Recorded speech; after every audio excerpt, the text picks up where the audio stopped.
கச்சத்தீவு அந்தோனியார் தேவாலய திருவிழா இன்று தொடங்குகிறது. இந்தியாவிலிருந்து 3459 பேர் இந்த விழாவில் பங்கேற்க சென்றிருக்கிறார்கள்.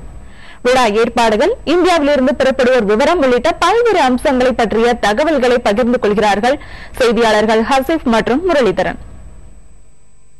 கச்சத்தீவில் இருக்கும் புனித அந்தோனியார் தேவாலயத்தில் நடைபெறும் திருவிழாவிற்காக ராமேஸ்வரத்திலிருந்து 3000க்கும் மேற்பட்ட பக்தர்கள் தற்போது ராமேஸ்வரத்திலிருந்து 81 விசைப்படகுகளிலும் 33 நாட்டு படகுகளிலும் ஏறி கச்சத்தீவை நோக்கி சென்று கொண்டிருக்கிறார்கள்.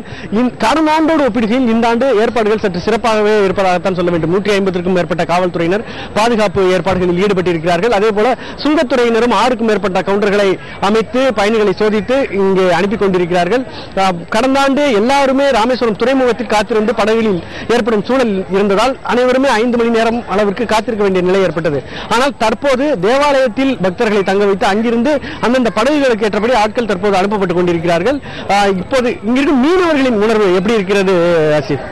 மீனவர்களை பொறுத்த வரைக்கும் புரளி 1983க்கு முன்னாடி வரைக்கும் மீனவர்கள் கச்சத்தீவு என்பது அவர்களுக்கு ஒரு பெரிய விஷயமாக கருதப்படவில்லை. 83க்கு பிறகு, அதாவது இலங்கையில் இனக்கலவரம் நடந்த அந்த ஆண்டுக்கு பிறகு கச்சத்தீவு என்பது மீனவர்களுக்கு ஒரு சிம்ம சொப்பனமாகவே காட்சியளிக்கிறது. ஏனால் முதல் துப்பாக்கிச்சூடு, அதாவது இலங்கை கடற்படையால் தமிழக மீனவர்கள் மீது நடத்தப்பட்ட முதல் துப்பாக்கிச்சூடு என்பது 1983 ஆகஸ்ட் மாதம் 12ஆம் தேதி நடத்தப்பட்டது. அது தொடர்ந்து இதுவரை சுமார் 350க்கும் மேற்பட்ட மீனவர்கள் கொல்லப்பட்டுள்ளனர்.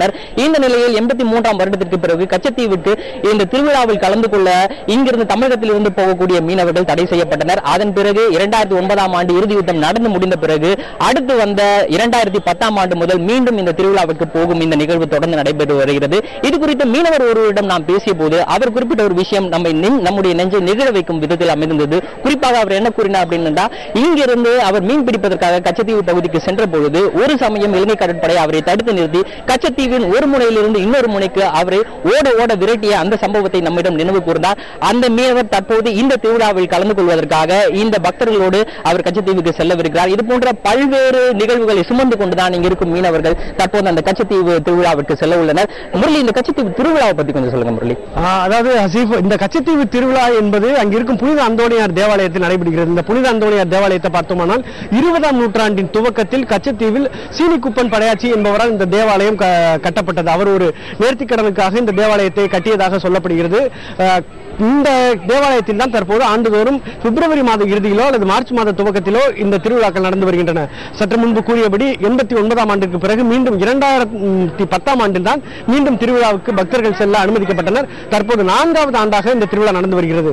திருவிழாவில் என்ன நடக்கிறது என்று பார்த்தோமானால், முதல் நாளில் திருப்பலி ஆராதனைகள் மாலையில் நடைபெறும். இதற்கு யாழ்ப்பாண ஆயர் துவக்கி வைக்கிறார். பிறகு 2வது நாளில் நெடுந்தீவு பங்கு தந்தை தேரோட்டத்தை துவக்கி வைக்கிறார். இதற்கு பிறகு கர்த்தரை துதிக்கும் பாடல்கள் இசைக்கப்படும். பிறகு அந்த நிகழ்வு ஒரு கொடியை இறக்குவதுடன் நிகழ்வு முடிவு பெறும். பிறகு அங்கிருக்கும் பக்தர்கள் அனைவரும் அவர்கள் எந்த படகில் வந்தார்களோ அதே படகில் ஏற்றி திரும்பவும் தமிழகத்திற்கு அனுப்பப்படுவார்கள். இதே போல இலங்கையிலிருந்தும், இலங்கை யாழ்ப்பாணத்திலிருந்தும், நெடுந்தீவிலிருந்தும் 3000க்கும் மேற்பட்ட பக்தர்கள் இந்த நிகழ்வில் கலந்து கொள்கிறார்கள். ஆகவே இது ஒரு முழுக்க ஆன்மீக கலாச்சார பரிமாற்ற பயணமாக அமைகிறது.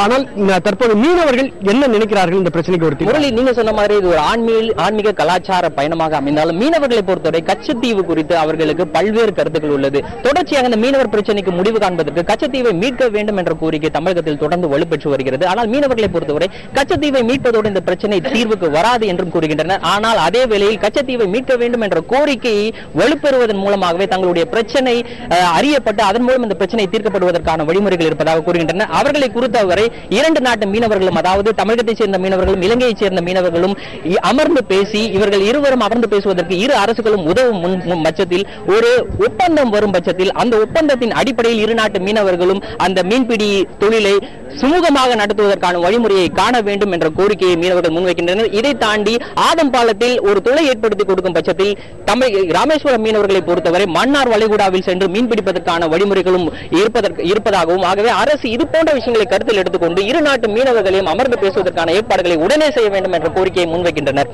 புதிய தலைமுறைக்காக ஒளிப்பதிவாளர் ராஜராஜனுடன் ஆசிப், முரளிதரன்.